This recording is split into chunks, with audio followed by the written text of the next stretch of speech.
Hello, magandang araw. Ganito ang ganap ko pag ako ay bumili ng mga tinda ko sa market. Kahit mahirap, merong isang bata, laban lang kakayanin para sa ikabubuti naming lahat. Pangdagdag para din sa kanyang special needs.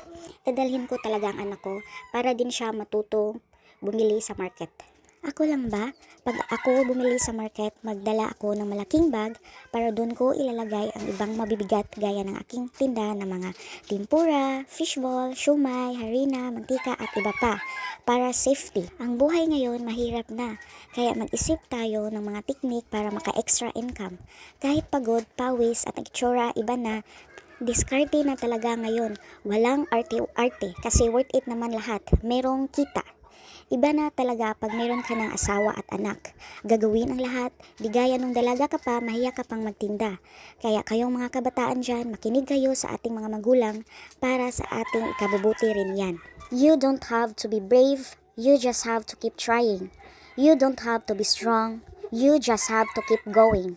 Maybe your superpower is refusing to give up, even on your weakest days, when you feel you're not enough. May kasabihang, minsan ipaparanas sa'yo ng buhay ang mabigat na hamon, hindi para mapagod, kundi para matutong bumangon at lumaban sa bawat hamon ng buhay.